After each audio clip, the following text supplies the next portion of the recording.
Could a tyrannical leader really take hold of America and completely undo this American experiment of democracy? Well, you don't have to take my word for it. You can go back to the founders of the Constitution. They studied the history of democracies, and they found that democracies almost always ended in some sort of a tyranny. Right. And what they were doing is working quite brilliantly to try to minimize that possibility, but they knew that there was no way to eradicate that possibility. Many other countries have had constitutions with those checks and balances, and in the right circumstance, the proto-tyrant becomes a dictator and overrides the Constitution or suspends the Constitution. Now, so could that happen here? Well, the answer is yes.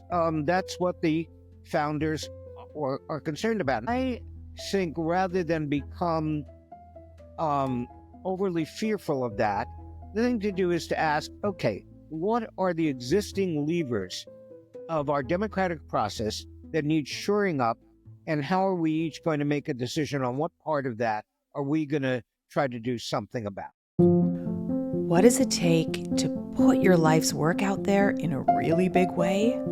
How much can I do with this one precious life?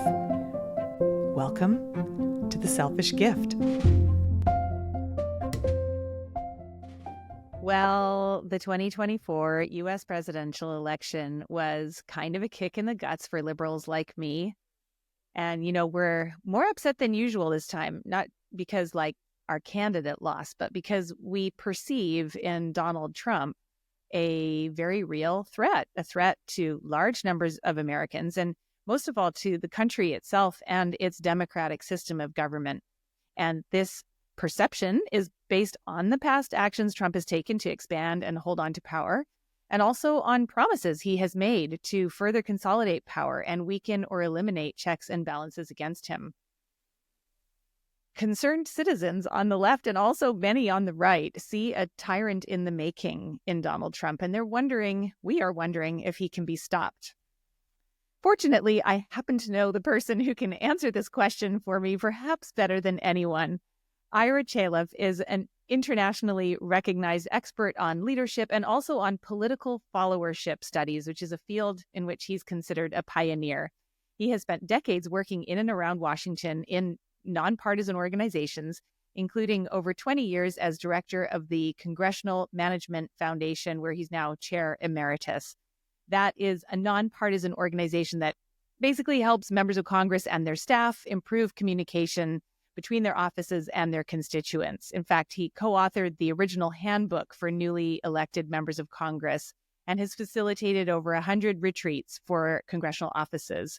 Ira's bio is long. There's more. He has led and participated in democracy strengthening programs in Asia, West Africa, and Eastern Europe. His classic book, The Courageous Follower, Standing Up to and for Our Leaders, and his award-winning book, Intelligent Disobedience, Doing Right When What You're Told to Do Is Wrong, are used widely in leadership programs and have been translated into multiple languages. Ira has spoken on these topics at the U.S. Department of State, the U.S. Navy Academy, the Royal Military Academy, European Commission, and too many others to list. His newest book is To Stop a Tyrant, The Power of Political Followers to Make or Break a Toxic Leader. And it has received high praise from both sides of the political spectrum. And I am proud to be its publisher under the Wonderwell Press imprint. Ira, thank you so much for joining me today. My pleasure, Maggie.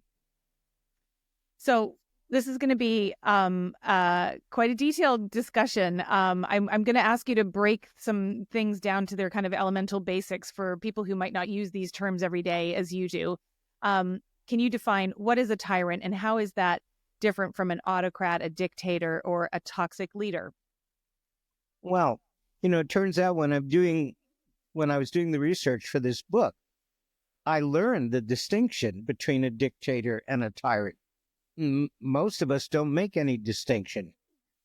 It turns out that a dictator in ancient Rome was a position that the Senate conferred on an individual when they perceived that there was an existential threat, external or internal, and they needed to give someone complete power to deal with that. And they did so, but, and here's the kicker, only for 6 months.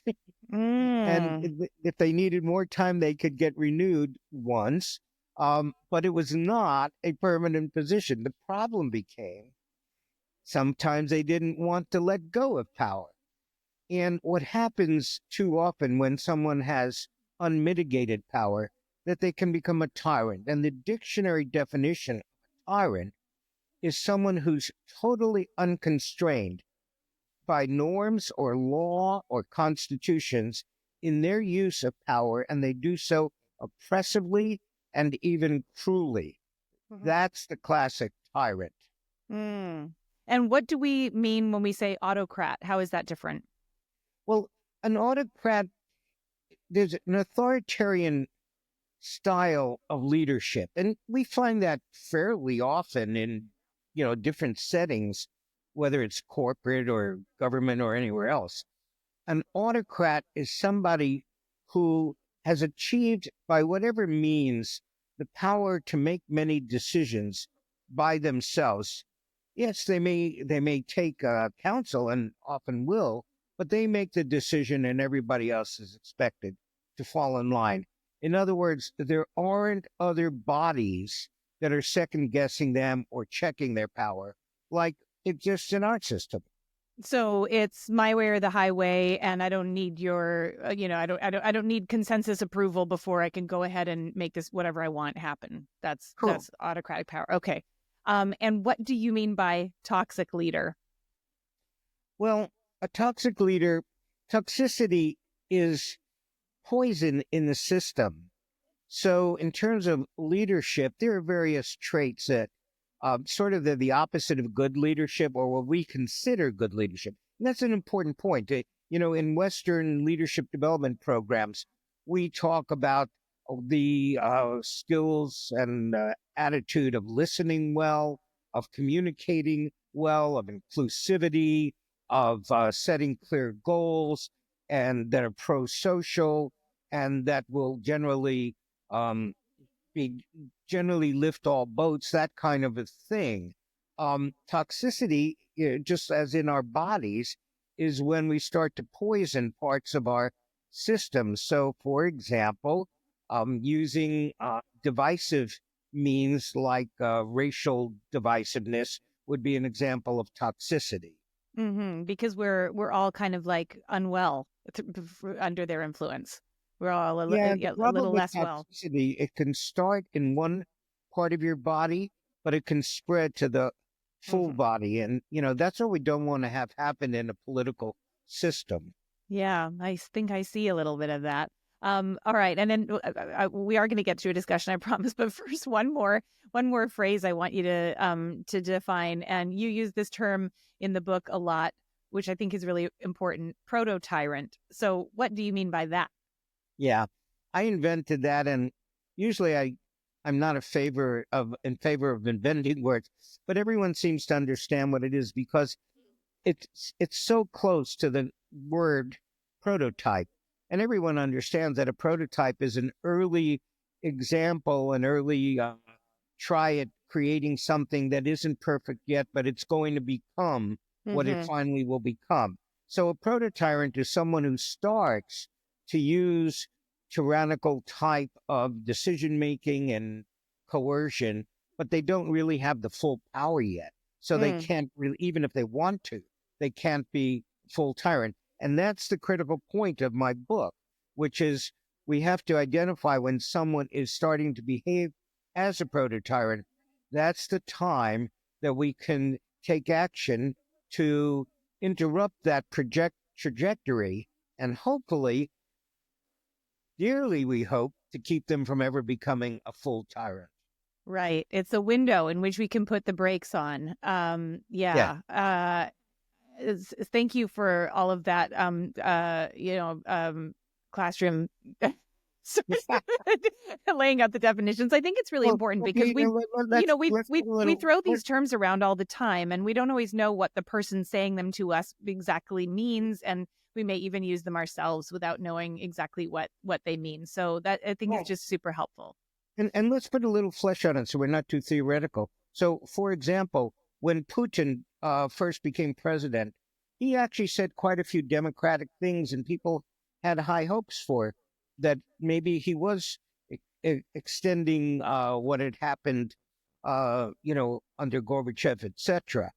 But over time, his autocratic tendencies started to show themselves and become what I would describe as proto-tyrannical. Mm-hmm. And he then started to consolidate his power by removing elected governors and replacing them with the people he appointed, until he had so much control of the levers of government that he truly could operate as a tyrant who eliminated his enemies, quite obviously, not just exiling them, but also having them murdered. Right. So a proto-tyrant, kind of a tyrant with training wheels on, and that's the time to sort of get them off their bike. Okay. So let's so Trump right now and his MAGA movement, they, bums me out to say it, they kind of feel unstoppable. I think that after, the 2020 election, there was a sense that, he's not omnipotent after all. And then, my God, this beast is rising from the crypt again. I can't even believe it. And this, despite warnings from generals, economists, like not soft, liberal, woke, whatever, these are his own closest aides and senior members of the old guard GOP. To witness this occurring really makes those of us who do not support him really feel powerless. But we are not powerless, are we? And this is the hopeful message of your book. Your book is not really so much literally about the leader. It's about followers and the power that political followers have to influence their leader, shape the way that they lead, and if necessary, take them out. Talk to me a little bit. Talk to me about the followers. Let's make sure we clarify, take them out electorally, because take them out, had some dark overtones to it. Yeah, I don't mean with a fast-moving car with tinted windows. Right. So to tell us about the three types of followers, the three C's. Just before I go there, Maggie, to stay true to the book and to our political reality right now, one of the things I observed when talking to people, and it's very hard for people who share your view, is that the people who supported Trump actually were concerned that the Biden-Harris administration would be tyrannical in different ways, not in the ways that you articulated for those who are worried about Trump, but in terms of the state that overregulates life and that makes them do things that they don't want to do. So we need to, bear in mind, we live in a democracy, and half of that democracy, a little bit more than half, elected this leader. Now, what do we do with that? Okay, so I have a perspective that to some degree, it's we who create the leader. I'm going to give you a very simple example. If you go to a comedy club and the comedian tells us a joke, he's trying out new material or she's trying out new material, and it falls flat, you're not going to use it again, are they?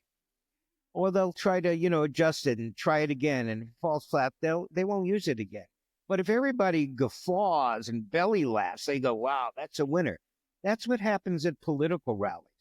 Our politicians are always trying out material.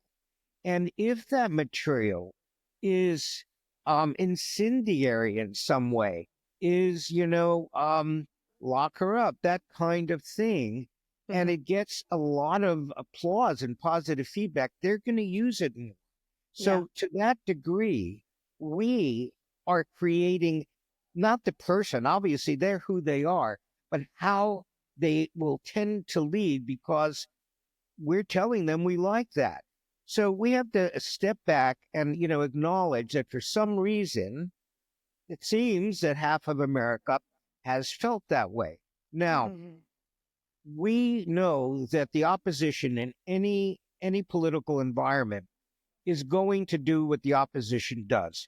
So fear not, the Democratic opposition and the never Trumper Republican opposition are going to do what they can to slow down the train, that Trump is going to be riding on.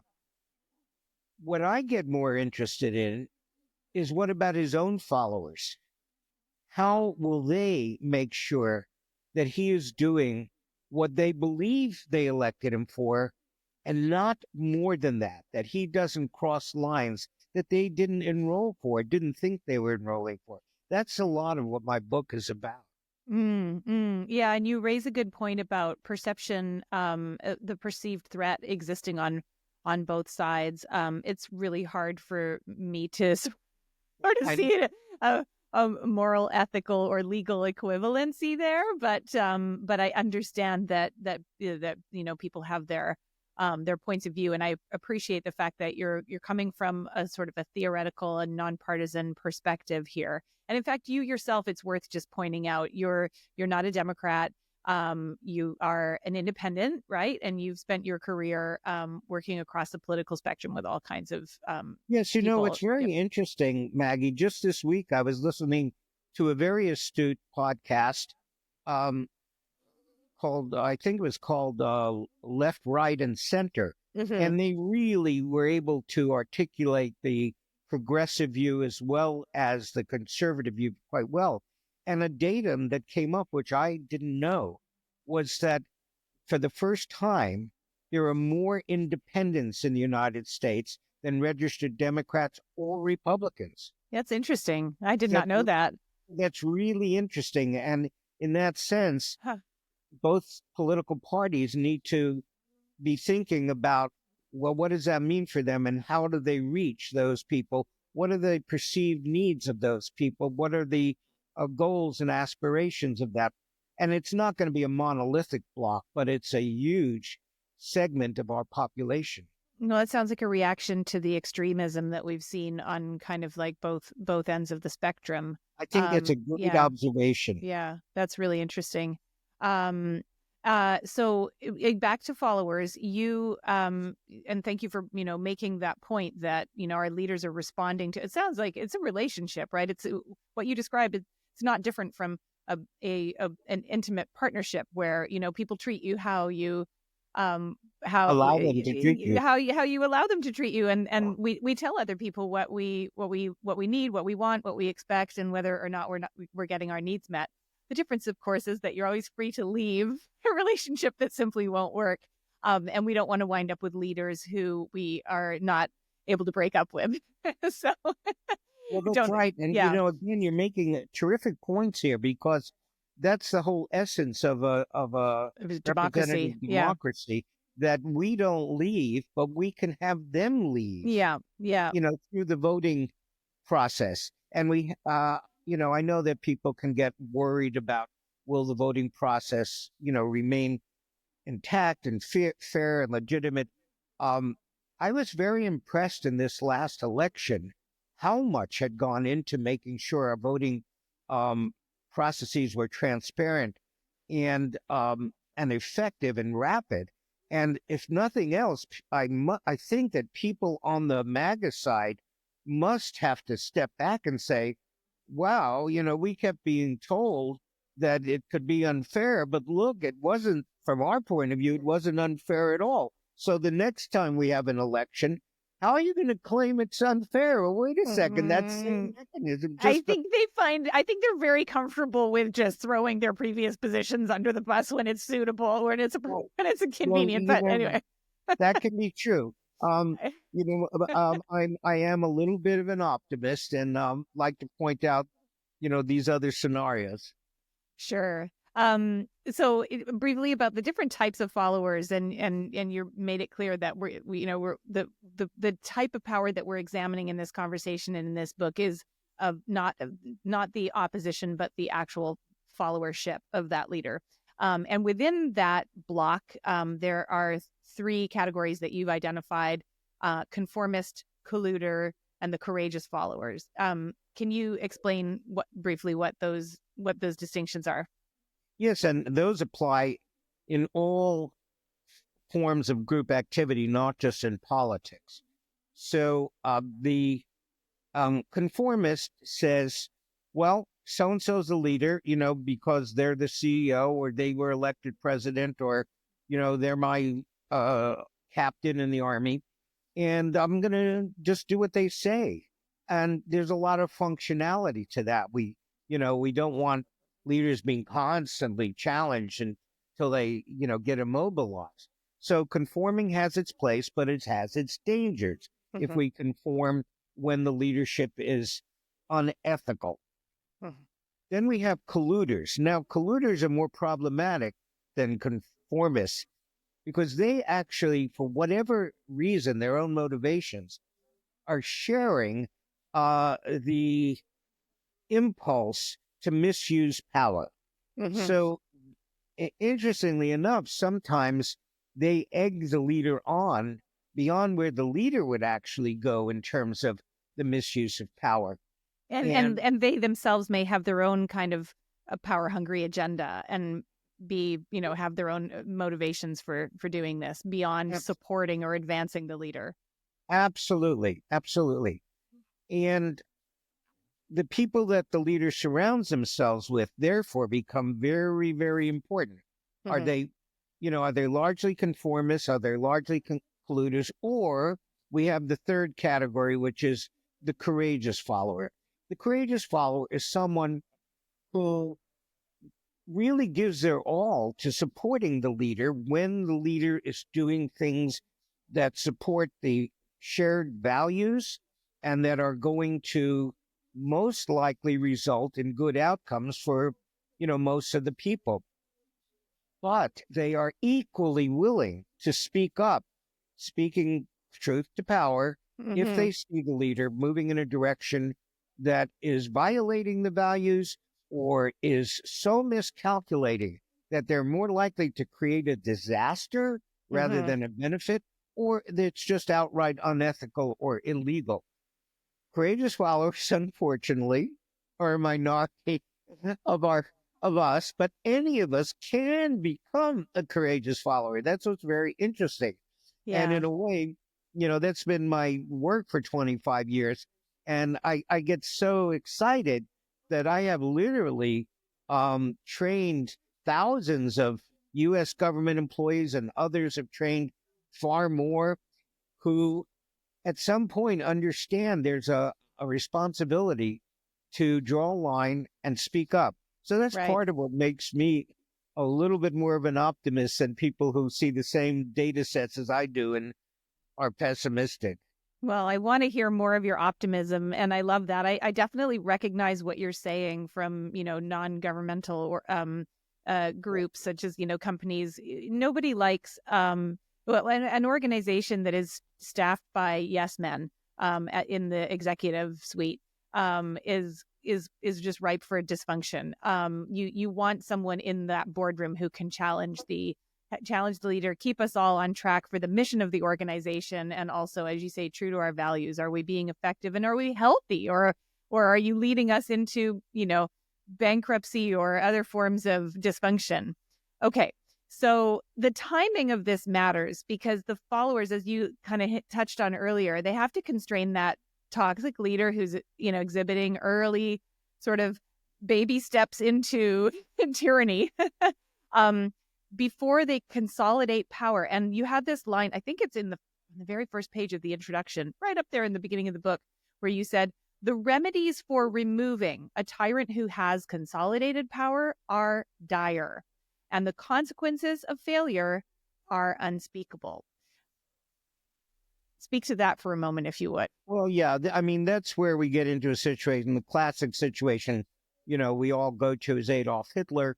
And there were 4 or 5 assassination attempts on Hitler. And, historically, we wouldn't have regretted that. But that's not a way to run a country. That just, that sets up so many other countries for chaos. Yeah. If you start to eliminate leaders, through coups and revolution and assassination, we don't want to get anywhere near there. So that's why in this window of opportunity, when we're starting to see the behaviors that could become full-blown tyrannical, we need to act. So, for example, let's take Nixon. Let's take one of our U.S. presidents. When Nixon found out about the Watergate break-in and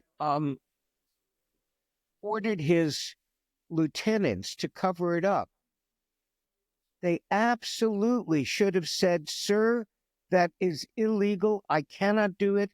If you insist I do it, I will have to tender my resignation." Mm-hmm. Instead, they became colluders. Mm-hmm.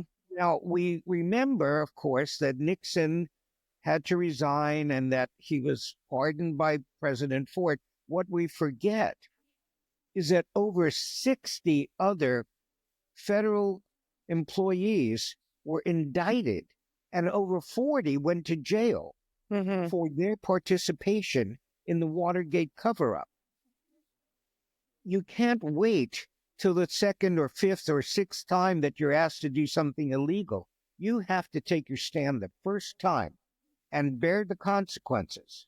Now, hopefully, enough of your colleagues will support you. That's what happened in the Saturday Night Massacre when Nixon tried to order the Attorney General to fire the special prosecutor. He said, "No, I'm sorry, sir.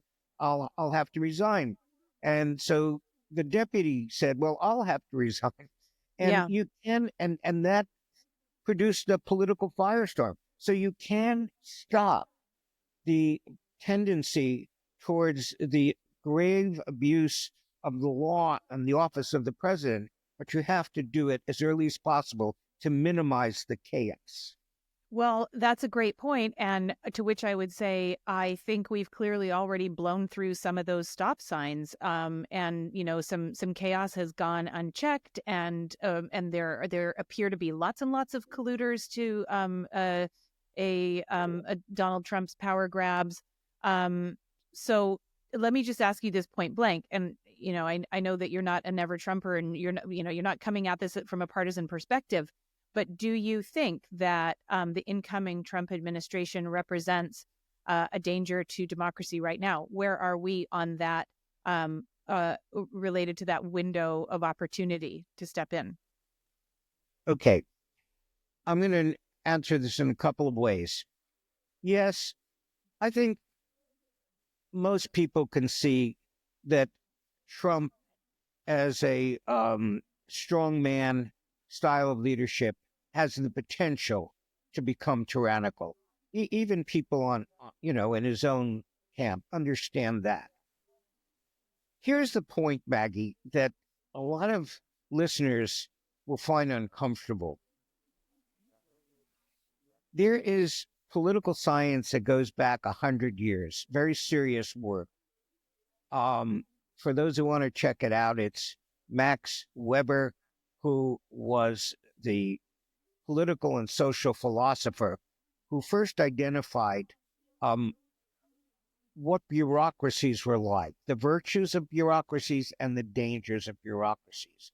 And one of the things he observed, and there were a lot of virtues, and I can talk to them, and I work with so many fine, upstanding career civil servants. But there is a danger in bureaucracy. And that danger is that it becomes a kind of self-referential system where it keeps saying, "I need more money, I need more people, I need more importance, I need to be able to do more. At some point, the bureaucracy starts to resist the political leadership. And yet, theoretically, it's there to serve the political leadership. Now, what Max Weber says, sometimes you need a charismatic leader who can come in and break the norms to cut the bureaucracy back to its right size, not to destroy it or make it ineffective, because we desperately need 100 different things that hundreds of things that agencies do.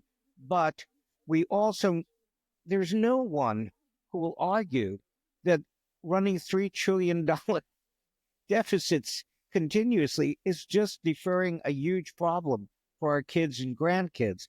So my view is that the team Trump's assembling is going to create disruption, real disruption. Some of it's going to be painful. Some of it's going to be destructive. Some of it may actually wind up getting us closer to a balance.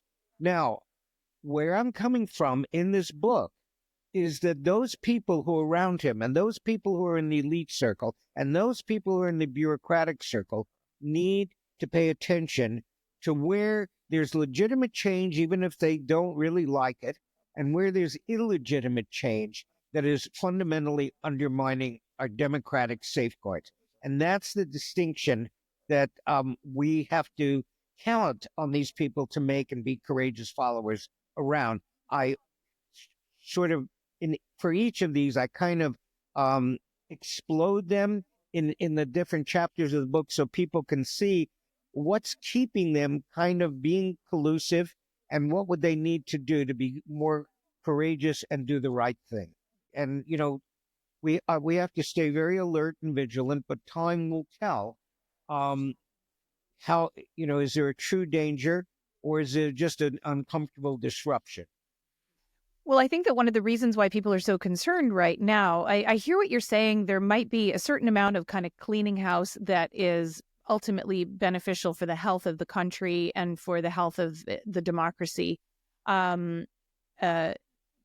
I think that what people are concerned about is that, you know, there's a stated intent to really get rid of a lot of that institutional knowledge that exists across all kinds of agencies and departments in the government. And here's the thing, not just to kind of like shake things up, but to replace those people with loyalists who will be less experienced, but also kind of less beholden to the norms and principles of those institutions. In addition, we have seen in Trump someone who is very willing to break not just norms, but also laws. And coupled with the, you know, recent Supreme Court decision that basically gives him, you know, immunity from legal prosecution for any crimes he might commit under the auspices of his presidency, that is a very threatening combination of conditions that we have here. We've already seen, you know, what you described as the courageous followers. We saw that, I think, in his first administration, where, you know, his chief of staff or White House counsel might, or, you know, other kind of departmental heads might stand up to him and say, you can't do that, sir. And to a degree, he was sort of like, oh, okay. But there's just been very, very loud, clear signaling that they, you know, don't intend to be constrained by the laws or the Constitution even necessarily. So that is concerning. And, would you say that we are like, how will we know when a line has been crossed and it's too late? And like, this is definitely, training wheels are coming off and, you know, tyrant in training, proto-tyrant is now full-blown autocrat. Well, again, your view is reflective of half the country. And here we are in a democracy where half the country has a very different view.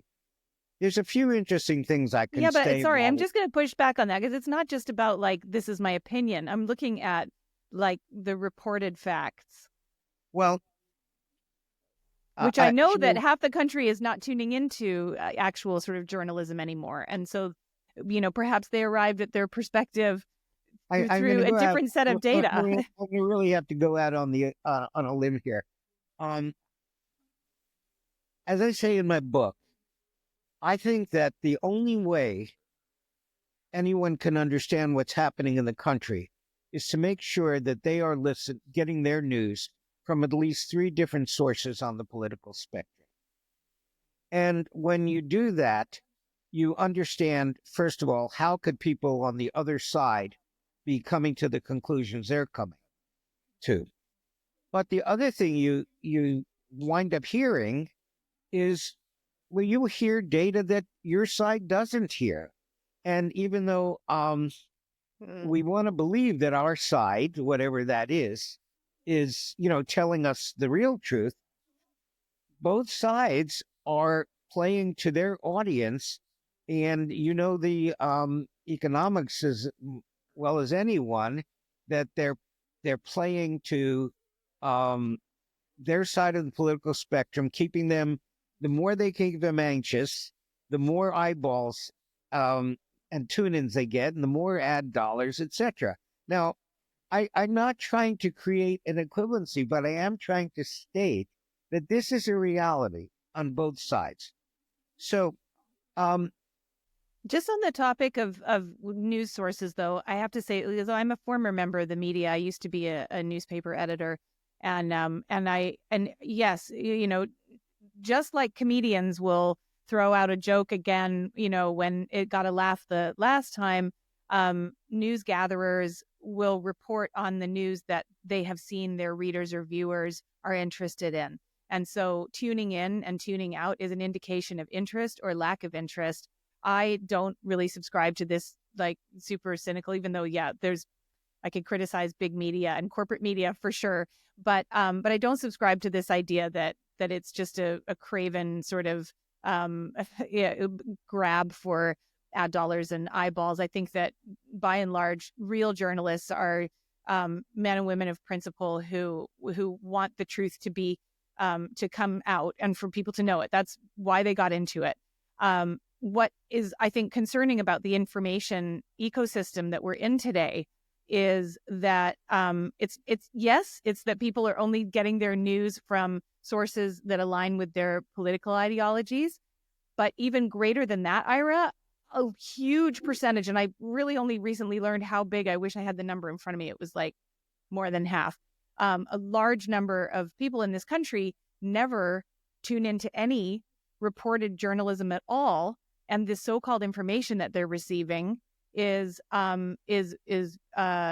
fact-based. It's not reported out from any credible or reputable source. It's conspiracy theories, it's feelings, it's superstition, and it's propaganda. And in a lot of cases, it may even be disinformation, which is designed to confuse and misinform the electorate. So what do we do there? Because it's not just as simple as like a liberal tuning into Fox News. It's like there are lots and lots of voters out there who just never watch any actual, professional journalism at all. Okay. I actually agree with everything you've said. I agree with the integrity of the serious professional journalists. And I also know that editorially, there's a bias in it's well known that the Wall Street Journal is going to tend to, focus on conservative issues, and the New York Times on liberal issues. That doesn't mean there's a lack of integrity. Right. But there's a difference in focus. Which is fine. Yeah, we understand that. Yeah, that's different than. Yeah. Now, we could go down the rabbit hole of social media and all the complexity there. In my book, I actually state quite clearly, I'm not going to try to do that because, first of all, I'm not really qualified to do that. Secondly, it changes so rapidly that whatever we said about it in a book today would be dated 6 months from now or a year from now. So I'm leaving that to others. And instead, what I'm looking at is, how do you, as a citizen, come to your conclusions? Now, if we were living in a dictatorship, you would not have a choice of what you listen to. You would only get controlled news, and it would be, therefore, you'd be making a decision solely based on that. Why do it to ourselves? Mm-hmm. We wind up doing that to ourselves, where we only listen to our favorite news media on the left or on the right. And I'm saying that that is not healthy. Mm-hmm. And that, interestingly enough, what I've come to the realization, if I will take in information from the right, information from the center, information from the left, and take it inside me, and then evaluate it based on what else I understand about the world, based on my value system, based on the trustworthiness of the different platforms, etc., I will come up with my own assessment. Guess what? That's exactly what our political process is supposed to be doing. Congress is supposed to be getting information from the left and the right and the middle, and having committee meetings and conversations and discussions and studies, and then making decisions. So we're a microcosm of what the political process should be, ideally. And I'm saying start where you can make a difference, rather than get kind of hopeless feeling about the complexity of that we really have to still sort out about how do we keep a cohesiveness in society when people are getting their information from such wild and weird and varied sources. Right, right. Oh, okay. So let's talk about that. What else we can do to not just empower and inform ourselves, but actually have some influence on our leaders. One thing I love about the book is that this isn't just for people in government, and it isn't really just for activists. You show in the book that there are 5 circles of influence around the leader that are most concentrated and direct at the core, closest to the leader, and more diffuse and indirect as you go out. But everyone, wherever you are on that chart, has some sort of power, whether you're a cabinet official or an absolute nobody like myself, or someone like you in the middle who works in Washington. There are ways to have influence. The basic observation is that in politics, access is really makes a huge amount of difference. What access do I have to the political candidate or leader, and how do I use that access? So, if I'm a member of the outer circle, the populace, my access is limited. I can go to rallies. I can watch TV debates. I can write letters. You can vote, and you can vote. Voting is vote. Because even though I am focusing on the presidential level, you can apply this to any level of government, including your local mayor, and you will be potentially in a different circle of followers in relation to the different leaders. You see, so understanding that is also part of this journey, if you will. Okay, so that outer layer is the undifferentiated populace, and you include in that non-citizens like myself. I'm a green card holder, a permanent resident here, and also citizens. And then what is the next circle in? Then in from that, you have activists. The next circle are the activists, and these are people who, for one reason or another, almost put their life on hold in service of being for or against a policy, a law, or a candidate or a political leader. The danger in activism is that once we start putting our heart and soul into someone, we start to become willfully blind to their blemishes, because it's hard to keep putting your heart and soul behind them if you start seeing too many blemishes. And this is where we get a little tribal in our mindset and our behavior, rather than keeping that independence of thought. Right. So the courage that's needed for the activist is to, when you get a little niggling voice saying, "Oh, I'm not sure I really agree with what my guy or my gal just said." Okay, rather than brushing it off, say, "Well, wait, slow down. What about that is giving me a problem? And what am I going to do about that?" Because activists are a force multiplier. And you're not only sort of making your own ethical decision, you're now persuading other people to do so. And if you're doing so despite your own reservations, that's unethical. So I'm challenging the activists. Then you're a colluding activist, sort Yeah, of colluding with, yeah. intentionally not, intentionally or not. And, so I'm inviting the activists to because historically, and I give them, several examples in the book. People spend 10, 20 years of their life supporting some leader they thought was great, who then turns around and becomes as tyrannical as the leader they replaced. And what a waste, what a shame to have spent your beautiful life energy for such a, deeply disappointing result. So activism, there's a lot to be said and thought about. And I hope that in my book, I at least start gestating those kinds of thoughts in the activists, not to dissuade them, but to make sure that they don't wind up supporting sort of betraying toxicity. themselves or being betrayed. Okay, so we've got the populists, we've got the activists, and then who's just inside from the activists? The middle circle of the bureaucrats. And, as we know, in our culture, bureaucrats are kind of it's almost a slur. But we need to rethink that.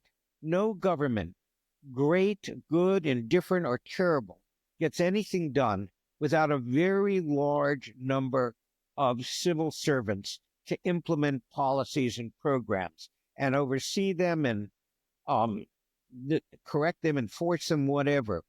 So in the United States, we have over 2 million federal civilian bureaucrats. Many of these are highly trained, educated, experienced. Some are not. But all of them have to then take what comes down from their political leadership and say, okay, it's now my responsibility to act on this. Well, if what they're being asked to do is reasonably legal and moral, ethical, even if they disagree with it, that's their responsibility. And if they can't do that, they shouldn't be in government. The problem becomes if what comes down from the political level, they realize is actually destructive. It's going to cause serious harm. Now, what do they do? And in the book, I talk about, the different ways that you can fall into this trap. You can get out of the trap, how your political savviness makes a difference in being able to get things reconsidered, readjusted if they could be problematic or destructive, and what your choices are. So I actually devote 3 chapters of the book to this because I think they're pivotal to either making or putting the brakes on toxic political leadership. Great. Okay. So, and what's the next circle in The from next circle are bureaucrats? elites. And I'm defining elites not just people with a lot of money, but anyone who can command a large audience. Taylor Swift. Yeah, exactly. Yeah. And you have sports elites, media elites, corporate elites, certainly entertainment elites, judicial elites. Certain members of Congress are elite. They command much more attention than another member of Congress you never heard of. And the thing about elites is that they too often. Okay, let me separate this out. As we know, the elites in the United States, let's say that a significant number of them supported Biden-Harris, and a significant number support Trump-Vance. Okay, now, the error that I have found historically with those who support the proto-tyrant is that they are often calculating that they can get their own agenda supported and actually keep controlling the political strongman they've elevated. Mm-hmm. And history shows that almost always the political strongman at some point gets enough power that they turn around and make an example of an elite and shut everyone else up. And we saw that again. I'm using the most obvious example is in Russia with, Putin takes the biggest billionaire, Khodorkovsky, and who's, as soon as he opens his mouth with the slightest dissent, slaps him into jail for 14 years and only frees him after after 8 years, after he agrees to leave the country and never involve in politics. Well, what does that do to the rest of the elite? Whoa. Chilling effect, right? Real chilling effect. So a freezing effect.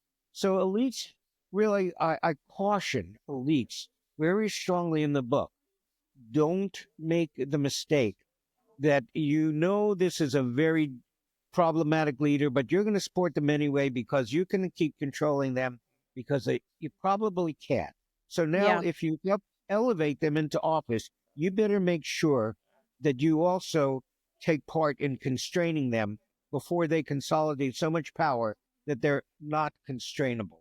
This is, where people get sort of surprised that they never thought that leopards would eat their face. This is it.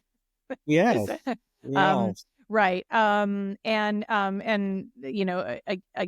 you're trying to be super fair and even-handed about all this, but again, like we've seen Donald Trump turn on his former supporters, advisors, and his own inner circle of elites time and again, and kind of throw them under the bus when it suits him. So that would be something to watch for, theoretically, in a proto-tyrant. Okay, who's inside even the elites? Who's closer to the leader even than that? That's the confidants. And confidants can be a surprising mix. And I go into that in some detail in the book, because you have the obvious confidants, like the family members, at least those family members who are trusted. There are often family members who are not trusted, and they're not confidants. There are often childhood friends, college friends, lawyers, accountants that have known the individual for years, some big mega donor. So these are people, the definition of a confidant is more or less someone who can reach the leader on their private cell phone or walk into their office and talk with them and maybe have the last word before they make a decision. The thing about confidants is it's so heady to be so close to so much power that you don't even realize that you start to read all the subtle signals of the political leader, and you stop telling them things you realize they don't want to hear that. And you, without even realizing it, start fanning the flames of their autocratic impulses.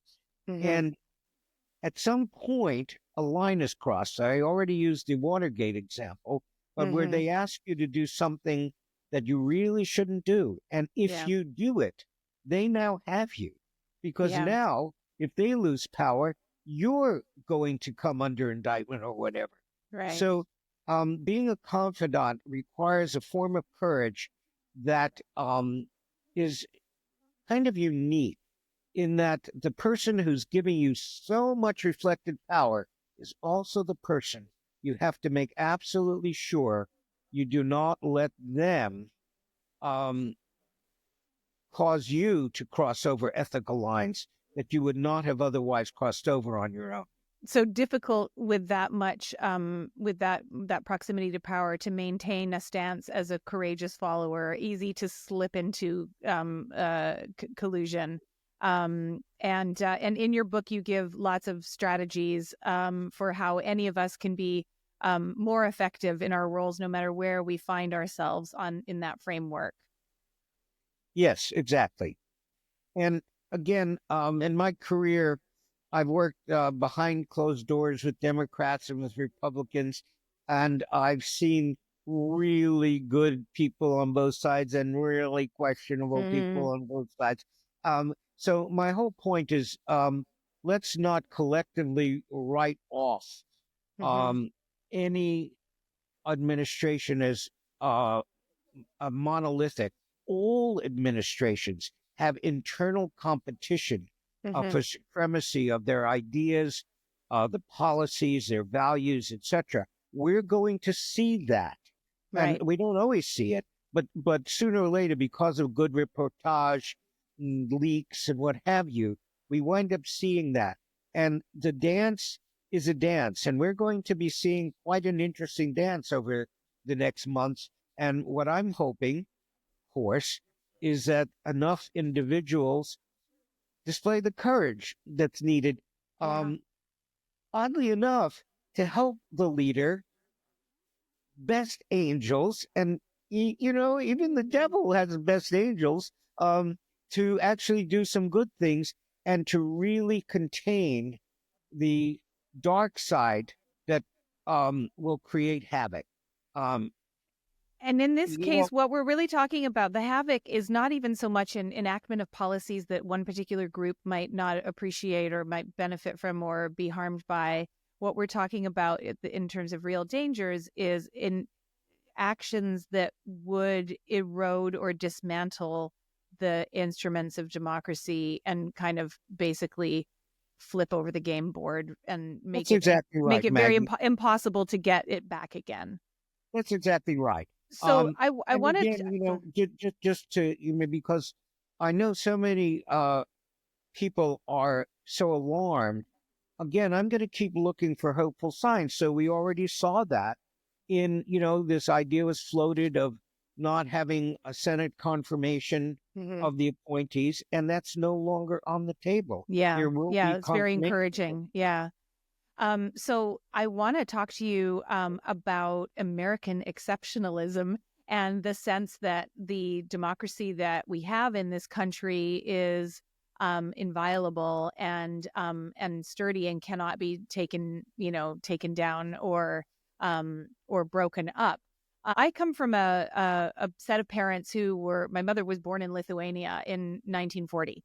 So after the start of the Second World War, and her family, her family fled under Russian occupation, and Lithuania remained behind the Iron Curtain until the 1990s, is now a free country. But who knows if that's going to remain the case, given Putin's war in Ukraine and possible encroachment into European Union countries. So I think, in fact, just last week I was with my mother and we were looking through some of her old papers, her birth certificate in Lithuanian, her naturalization as an Australian citizen. She spent years in displaced persons camps, and there were name changes, and the date that her family left Lithuania is not known because they left under a tarpaulin in the back of a wagon. Like, these things are not theoretical to me or to my family. And I know that that's the case for you too. But for many, many Americans and Canadians too, I'm Canadian, the notion that something like a tyrannical dictatorship could happen here just feels like, alarmist and unrealistic. But it's probably partly to do with the fact that we can only remember what we remember in our lifetimes, and this has been a time of unprecedented and historically unusual peace and stability. So I'd like to know whether you think that is America too big to fail, or could a tyrannical leader really take hold of America and completely undo this American experiment of democracy? Well, you don't have to take my word for it. You can go back to the founders of the Constitution, Alexander Hamilton in particular. They studied the history of democracies, and they found that democracies I hate to say this, but almost always ended in some sort of a tyranny. Right. And what they were doing is working um, quite brilliantly to try to minimize that possibility, but they knew that there was no way to eradicate that possibility. Um, so And that's now, why the checks and balances are built into the Constitution and the design of of government. yes, and many other countries have had constitutions with those checks and balances, and in the right circumstance, the proto-tyrant becomes a dictator and overrides the Constitution or suspends the Constitution. So Now, could that happen here? I know you're going to give a really detailed, nuanced answer, but could it happen here? well, the answer is yes. That's what the founders are concerned about. Now, let me put that into a context. In my book, I talk about the leadership system. The leadership system consists of leaders, followers, and context. So if we go back to, Europe between World War One and World War Two, the context in which followers wound up electing a proto-tyrant was really clear. There was, hyperinflation, there was depression, there was 25% unemployment, there was massive amounts of arms that were floating around that were left over from World War One. There was a huge Russia had just turned over to the Bolsheviks. There was a huge specter of communism taking over these countries. So the context is what really enabled the tyrannically disposed leaders to seduce the populace into supporting them. Now, does that apply here? We're not in any extreme like that. Does that mean we're free of the potential? No. We can draw a picture that shows there are some elements, but they're nowhere near as extreme as what existed then. So I think rather than become overly fearful of that, the thing to do is to ask, okay, what are the existing levers of our democratic process that need shoring up, and how are we each going to make a decision on what part of that are we going to try to do something about? I can feel my blood pressure, stabilizing even just as you talk, Ira. You're not here to kind of like tell me I'm right to panic, but you're also not saying that we can just take our eye off the ball and do nothing. Not at all. Not at all. Because if history's right, even if our wonderful, flawed but wonderful form of representative democracy lasts another 250 years, it still won't be entirely safe from the ultimate fate. Let's say, for example, that climate change became so cataclysmic that there was such huge disruptions of populations, etc., that people turned to strong men or strong women leaders to say, do something, put order into this. Yeah, step in, do what you want, but you've only got 6 months and then you're out. Oopsies. Yeah. Okay, Ira, I could talk with you about this all day, but I want to pivot now and learn more about what brought you to this work. Let's talk about your life as a thought leader, as an author, and why this matters to you. Right. Well, the fundamental answer is when I was a kid growing up in New York, I saw my grandparents' friends have tattooed numbers on their arms. I asked, what was that about? And I was told, we don't ask about that, and you be very nice to these people. And when I learned what it meant, I was really distraught. How does that happen? How do people follow such murderous leaders? And You're talking that, about the Holocaust. Yeah. Yeah. yeah. Mhm. And how, what could that be done differently? And Mhm. one way or another throughout my life, and my life took various twists and turns, as most of our lives do. This question resided in me, and when I came to Washington D.C. about 40 years ago, and wanted to see how could I make a difference in Washington, and found this nonpartisan organization that gave me a wonderful window into how does democracy work, and we hosted many programs from emerging democracies from Asia and elsewhere. Um, this started to give me the kind of the palette on which to paint a picture of how do autocratic leaders um, gain power, and how do they become tyrannical, and how do Mhm. you reverse that. So Mhm. at some point, uh, I said, okay, it's time. What have I learned about this? And I started to write. And the book that became The Courageous Follower was not titled The Courageous Follower in my mind. It was originally titled Power in Balance. How do we make sure power doesn't get out of balance in the hands of political leaders? But as I explored this, I realized that the only way you can do that is for is to address the people who are around the leader. How do they help them stay balanced? Mm. And Mm. so, okay, what's the opposite of leader? Well, it's follower. So and it turned out that there was hardly anything written about followership. There's so much written about leadership. So I became, this sort of somewhat novel voice, examining the role of followers, the power of followers, and particularly in a political setting. And that. So my journey, I'm so fortunate because not every author gets to see the impact of their work. But as you said in the opening, when I'm asked to go to London to speak to the British Army because they're integrating this into their military doctrine, those kinds of things.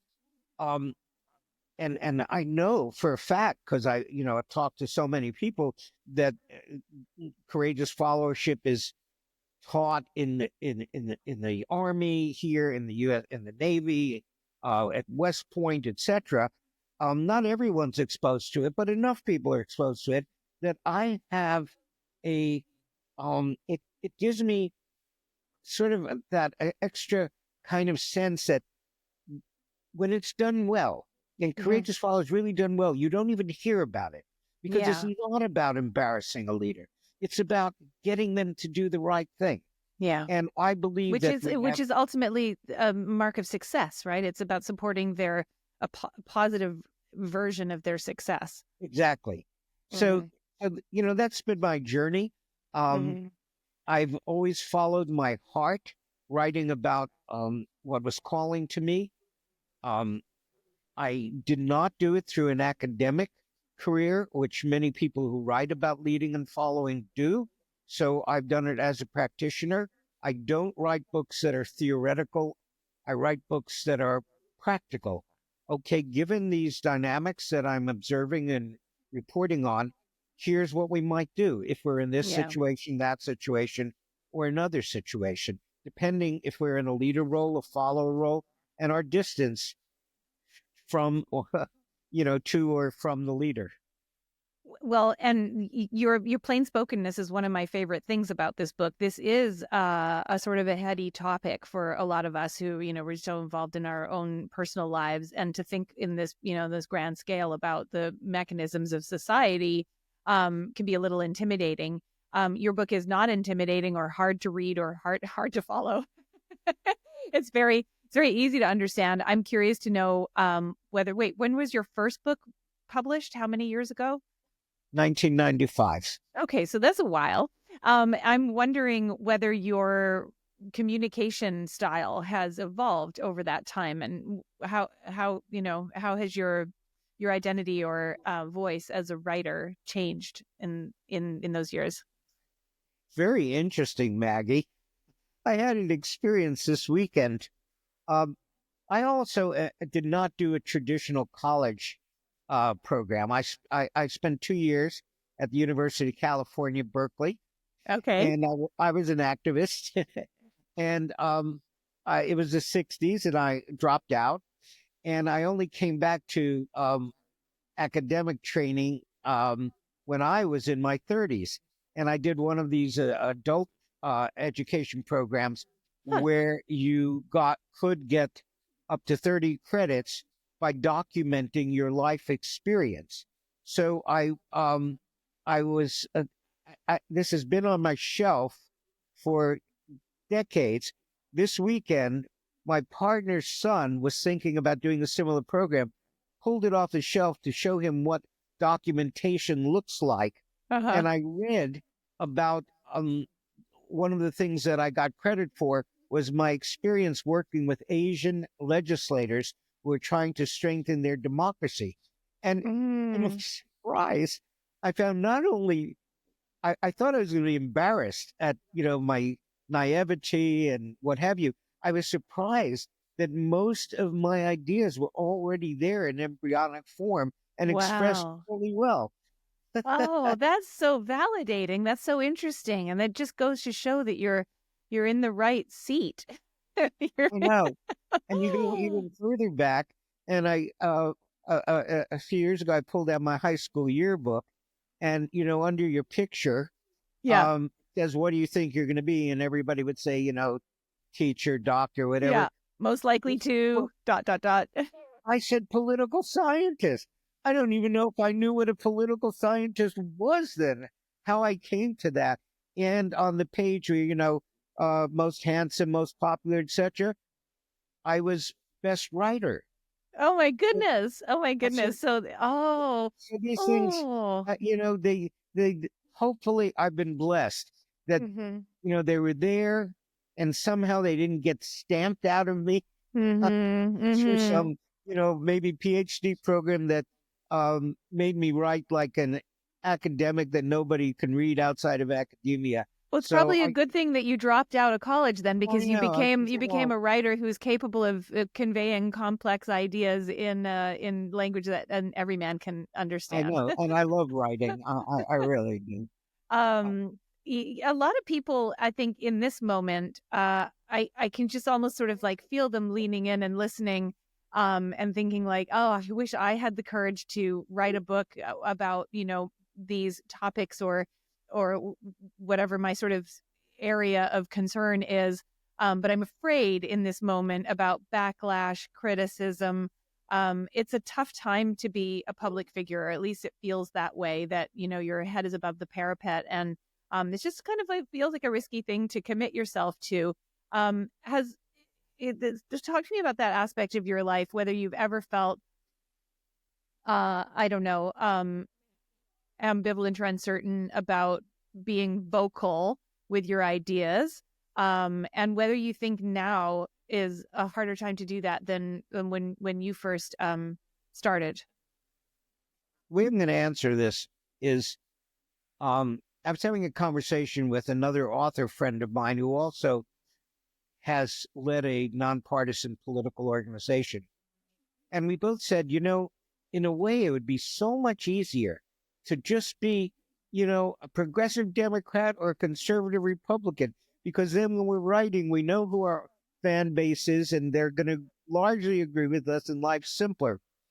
It's actually more challenging to try to, in this day and age, I think, to try to cross over the aisle, because in a certain sense, you're not going to fully satisfy anyone Yeah. who's, this charge of false equivalency. And I really don't see it that way. I have my own, I wouldn't be writing about how you stop dictatorship or tyranny, if I didn't deeply feel it. My point is that at some level, I could just spout whatever I think, but that would not be in service to the current polity that is so divided. I want to be able to have some kind of mutual way of thinking about this, and then perhaps whether they converse across the political divide, I don't know, but at least to be not just blindly following their own tribe, which, is the language you use, which is very correct. So you're yes. trying to reunite a divided nation and unify us intellectually and conceptually so that perhaps we can also come together politically. I'm going to say that a little differently, because one of the things I've learned about democracy in writing this book and, immersing myself for years is democracy is not supposed to be about creating a homogenous view where everyone sees the same. It's about how to take very different viewpoints, very different interests, and find a way to peacefully work through those to come up with a consensus way of going forward that everyone can live with. That's what democracy is about. Beautiful. Ira, do you have any final parting words of advice for those of us who are feeling tempted to kind of like check out of the whole entire ball of wax, to preserve our mental health, or who, may be feeling reluctant to step into the fray? If you need to step back for a while and sort of kind of restabilize yourself, do it. We have to be personally well in order to contribute to whatever cause we decide to align with. So take care of yourself. Recognize again that there are certain incentives in society to create inflammatory visions it's not that they're implausible, but they're not necessarily what's happening. And so take it with a grain of salt, look for where the running room is to make a difference, and do that as well as you can. Find one or two people who can help balance you, who can help critique you, who can help you grow, and then find a couple of people that you can help balance and grow and support in their effort to make a difference. Beautiful. Thank you so much. Well, the book is To Stop a Tyrant: The Power of Political Followers to Make or Break a Toxic Leader. And the word break is BRAKE by Ira Chaleff and published by Wonderwell Press. Thank you so much for joining me today. This has just been a really thought-provoking conversation. And thank you, Maggie, for recognizing, the importance of this book and supporting it from a very early stage. Thank you so much. My pleasure. I really hope this conversation has inspired you to give so much of your gift to the world that it expands you into your greatest possible version of yourself. Remember, it's not selfish just because we also benefit from it. And here's where I get to make a selfish request. New podcasts need all the help they can get. If you enjoyed this episode, please rate the show and subscribe to us on your favorite platform. Don't forget to follow us on Instagram at Selfish Gift Podcast. And send me a DM. I'd love to hear how you're sharing your gift with the world.